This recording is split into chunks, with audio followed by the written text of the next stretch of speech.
Pemirsa, dalam momentum libur Natal dan Tahun Baru ini diperkirakan ada 44 juta orang yang melakukan perjalanan. Lalu bagaimana pemerintah bisa menjamin kegiatan wisata berjalan aman, nyaman, dan menyenangkan? Telah bergabung bersama kami Menteri Pariwisata dan Ekonomi Kreatif Bapak Sandiaga Uno. Selamat malam Pak Menteri. Selamat malam Mbak Fitri dan terima kasih Metro TV sudah mengundang kami. Baik, Pak Menteri, dari data yang dimiliki oleh Kemenparekraf sendiri, sebetulnya bagaimana tren kedatangan wisatawan mancanegara maupun perjalanan wisata domestik sepanjang tahun ini? Ya, kita pastikan perjalanan wisata dan kegiatan wisata yang dilakukan oleh wisatawan mancanegara dan wisatawan Nusantara berlangsung aman, nyaman, dan menyenangkan. Meningkatkan kualitas dan jumlah wisatawan ini bisa terlihat dari estimasi target optimis yaitu 703 juta perjalanan. Ini meningkat lebih dari 15% dibanding tahun lalu yang hanya mencapai 603 juta perjalanan. Dan kita melihat bahwa dalam rapat koordinasi yang dipimpin Bapak Presiden, kita menitik beratkan kepada kehandalan dari sistem transportasi, kesiapsiagaan dari seluruh SDM, para pelaku dan juga pengelola destinasi wisata dan sentra ekonomi kreatif untuk menyambut liburan Nataru ini. Karena ini merupakan awal dari kebangkitan sektor pariwisata yang sudah bisa menciptakan bersama-sama dengan sektor ekonomi kreatif 1,1 juta lapangan kerja baru di akhir tahun 2022 ini. Sementara target 2023 berbekal dengan penanganan pandemi yang sudah terkendali dan menuju kepada berakhirnya PPKM, maka tahun depan kita ditargetkan untuk mencapai 1,2 sampai 1,4 miliar pergerakan wisatawan Nusantara yang akan menjadi motor utama pergerakan pemulihan ekonomi nasional. Dan ini ada gerakan yang baru saja di launching, yaitu gerakan Bangga Berwisata di Indonesia dan berlibur di Indonesia aja. Ya, Pak Menteri, untuk World Tourism Organization memprediksi pemulihan pariwisata global baru akan tercapai tahun 2024. Untuk Indonesia sendiri sebetulnya seperti apa pemulihan pariwisata di Indonesia? Nah, ini menarik sekali Fitri, karena dari segi jumlah wisatawan mancanegara kita sudah di 20% di atas target tahun ini, batas atas atau optimis sekitar 3,6 juta. Kita sudah dalam proyeksi akhir tahun mencapai 5,2 juta. Ini tentunya patut kita syukuri, dan dari segi untuk pendapatan pariwisata sudah mencapai hampir 5 miliar US dollar, jauh di atas prediksi 1,7 miliar US dollar. Oleh karena itu, UNWTO walaupun masih mencanangkan bahwa 2024-2025 baru akan tercapai pemulihan dari segi kuantitas, namun pariwisata Indonesia bisa meningkatkan kualitas dan keberlanjutan dari sektor pariwisata ini. Karena lama dari wisatawan tinggal di destinasi wisata sekarang meningkat secara signifikan, dan juga aktivitas yang dilakukan wisatawan berdampak terhadap pemulihan ekonomi lokal. Bisa kita lihat destinasi unggulan seperti Bali yang terus menjadi tujuan wisata favorit, Yogyakarta yang tingkat hunian hotelnya tertinggi di Indonesia, baik di daerah Borobudur maupun Prambanan, Bandung, Bogor, dan kota-kota yang menjadi tujuan wisatawan yang bisa dijangkau dengan terutama transportasi darat dan mobil pribadi menjadi pilihan wisatawan Nusantara. Nah, ini yang menarik nih Mbak Fitri, hasil survei perusahaan riset berbasis digital Populix bahwa 96% masyarakat Indonesia memilih untuk menikmati liburan di dalam negeri. Nah, oleh karena itu ini merupakan update yang sangat kami syukuri, karena destinasi dalam negeri akan menjadi favorit untuk berlibur seperti Bali 20%, Jogja 17%, Bandung 15%, dan Lombok 13%. Ini akan menjadi awal dari kebangkitan berwisata di Indonesia, dan destinasi-destinasi favorit ini akan menjadi tulang punggung untuk menciptakan peluang usaha dan lapangan kerja seluas-luas. Ya, bagaimana dari segi keamanannya sendiri Pak Menteri untuk memastikan dan meyakinkan para wisatawan bahwa berwisata di Indonesia memang benar-benar aman dan juga nyaman?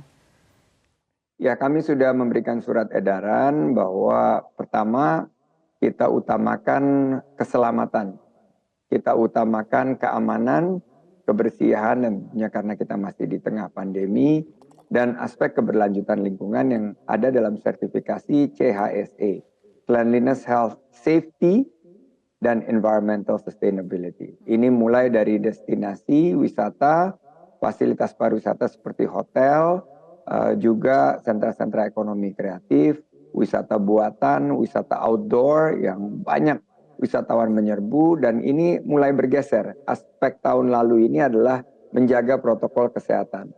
Tahun ini yang kita kedepankan adalah aspek keselamatan dan keamanan. Sehingga crowd control, juga early warning system, moda evakuasi, dan juga bagaimana peta evakuasi jika terjadi bencana atau terjadi gangguan cuaca ekstrim dan lain sebagainya, ini dipahami, dipatuhi, dan disosialisasi kepada para wisatawan. Juga kalau kita lihat gelombang yang tinggi di beberapa destinasi pantai, ini menjadi catatan kita, dan kita selalu meningkatkan kesiapsiagaan dari pengelola destinasi wisata untuk mengambil tentunya kebijakan yang memastikan keamanan dan keselamatan dari wisatawan itu sendiri. Oke, Pak Menteri, ada berbagai tantangan di tahun 2023, diantaranya ketidakpastian global, awan gelap resesi. Nah, bagaimana prospek pariwisata Indonesia di tahun depan? Kita akan bahas mengenai masalah ini, Pak Menteri, tapi kita ikuti jeda berikut terlebih dahulu. Pemirsa, kita akan lanjutkan kembali perbincangan. Pak Menteri, ada berbagai tantangan di tahun 2023 mendatang, terutama mengenai ketidakpastian situasi global dan awan gelap resesi. Nah, bagaimana prospek pariwisata Indonesia tahun depan, Pak? Nah, ini menarik karena ada kekhawatiran resesi global yang sudah selama 6 bulan terakhir ini digaungkan oleh lembaga ekonomi internasional. Namun berkaca daripada pemulihan kita di mana tingkat penghunian kamar sudah melewati batas fisiologis dan secara nasional bulan Oktober sudah mencapai di atas 50%, dan targetnya di libur Nataru ini mencapai 70% lebih, berarti bahwa kita ada dalam suatu tren pemulihan yang positif. Dan peningkatan yang cukup tajam ini di libur Nataru tahun 2022 ini akan menjadi sebuah momentum sehingga 2023 kami berharap bahwa suatu tren yang positif dan optimis ini tetap terjaga, terkawal, terutama di beberapa destinasi unggulan seperti Yogyakarta, Bali, yang sekarang semuanya fully book di libur Nataru dan di awal tahun 2023. Nah, walaupun tantangan masih kita hadapi, ada ancaman resesi global, mahalnya tiket pesawat, tapi kekuatan daripada kebangkitan kita tahun depan adalah di wisatawan Nusantara yang menjangkau destinasinya menggunakan kendaraan darat. Dan libur Nataru ini merupakan momen bangkitnya di mana sektor ekonomi yang ditopang oleh pariwisata ini, terutama di daerah Yogyakarta, Solo, Semarang, Surabaya, tingkat okupansinya meningkat, dan juga geliat dari 44-45 juta masyarakat Indonesia yang bepergian ini akan menjadi sebuah berkah ekonomi lokal. Saya sangat optimis 2023 wisatawan mancanegara yang targetnya dinaikkan 2 kali lipat, 7,4 juta kunjungan bisa tercapai dengan nilai devisa pariwisata yang tahun ini 10 kali lipat naiknya menjadi hampir 5 miliar US dollar. Tahun depan bisa mencapai kenaikan antara 10 sampai 20% di atas 6 miliar US dollar.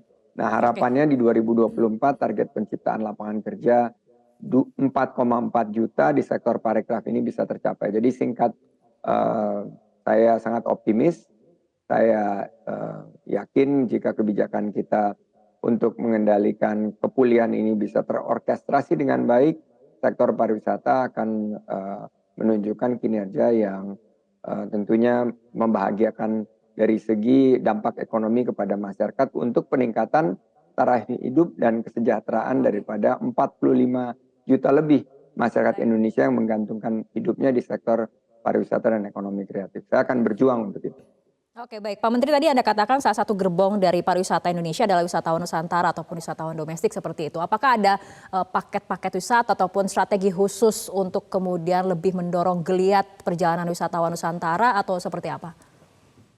Kita sekarang lagi merumuskan kebijakan yang tepat, mulai dari bagaimana kita mengatur dari segi perjalanan wisatawan Nusantara yang biasanya terpicu oleh libur bersama maupun oleh libur-libur dan hari-hari besar nasional, dan kita juga bisa meningkatkan dari produk-produk ekonomi kreatifnya. Misalnya kalau kita lihat kuliner yang sekarang mendominasi 42%, juga fashion dan kria.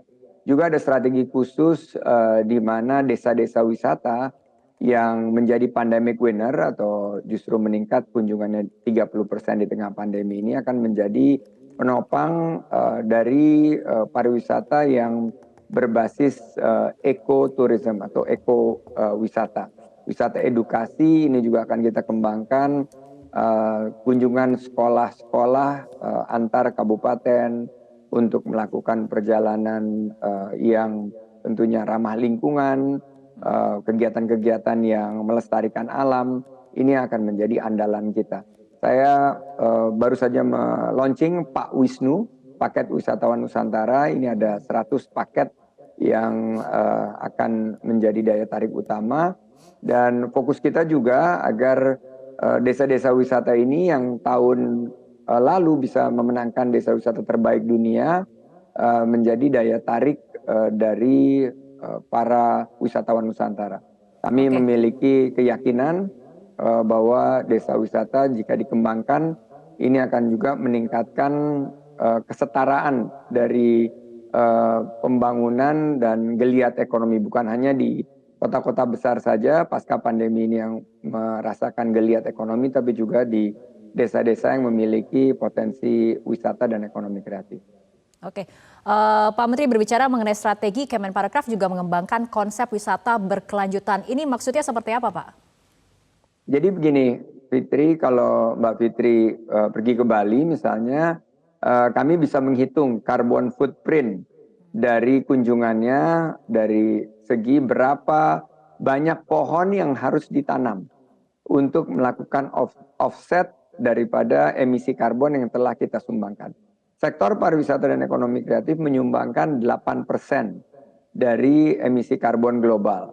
Kita sedang merancang suatu strategi untuk mengurangi 50% dari emisi karbon tersebut di tahun 2035 dan menjadi net zero atau nol emisi karbonnya di tahun 2045. Oleh karena itu, kegiatan pariwisata ini harus semuanya diarahkan menuju ke sebuah industri yang sangat karbon neutral.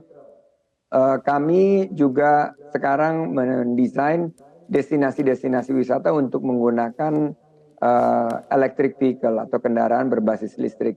Dimulai saat G20 kemarin di Nusa Dua Bali, ini akan kita perluas di Danau Toba, di Borobudur, Mandalika, Labuan Bajo, dan di Likupang, di mana ini menjadi destinasi super prioritas. Kami juga mendukung hotel-hotel untuk mengurangi food loss dan food waste, atau di mana kita lihat banyak sekali makanan yang disiapkan itu tidak terkonsumsi dan akhirnya dibuang dan menyumbangkan emisi karbon dan sangat tidak efisien. Jadi beberapa langkah-langkah efisiensi secara sustainable atau secara berkelanjutan ini akan kami harus utamakan, kami prioritaskan agar terbuka peluang usaha dan lapangan kerja yang sangat dibutuhkan oleh masyarakat Indonesia pasca pandemi ini kita bisa sediakan. Oke, baik Pak Menteri, melihat situasi saat ini di mana pandemi COVID-19 terutama di tanah air memang semakin terkendali. Tapi kita lihat dari global, misalnya dari Tiongkok, kemudian kasus COVID-19 masih naik. Nah ini bagaimana kemudian untuk memastikan seluruh stakeholder di industri pariwisata tetap mematuhi protokol kesehatan? Nah, kami beruntung bahwa di tengah-tengah pandemi kami melakukan reformasi dan transformasi di mana destinasi wisata dan fasilitas yang ada di industri pariwisata dan ekonomi kreatif, hotel, restoran, kafe, wisata hiburan, juga wisata buatan ini terutama wisata yang ada di dalam ruangan dan wisata juga yang outdoor mematuhi protokol kesehatan yang kita sebut sebagai CHSE, Cleanliness, Health, Safety, dan Environmental Sustainability. Ini jangan sampai hilang. Ini momentum yang sudah kita bangun dan kita melihat angka tsunami peningkatan kasus di China ini sebagai pengingat kita agar kita betul-betul terus menerapkan protokol kesehatan. Memang ada varian baru dan kita harus mengantisipasi tentunya juga dengan menyiapkan destinasi wisata dan para pelaku parekraf untuk tetap mematuhi sertifikasi yang sudah diterapkan selama 2 tahun ini. Intinya jangan pernah lengah, kita selalu siap siaga dan walaupun kasus semakin terkendali, kita biasanya itu 1 bulan ada jedanya dari peningkatan kasus di negara lain. Dan oleh karena itu kita harus betul-betul mitigasi dan kita harus lakukan sosialisasi agar protokol kesehatan ini tetap dipatuhi dan kita tunggu keputusan dari pemerintah mengenai PPKM yang rencananya sekarang sedang menunggu hasil zero survey yang dilakukan oleh Kemendagri dan Kementerian Kesehatan.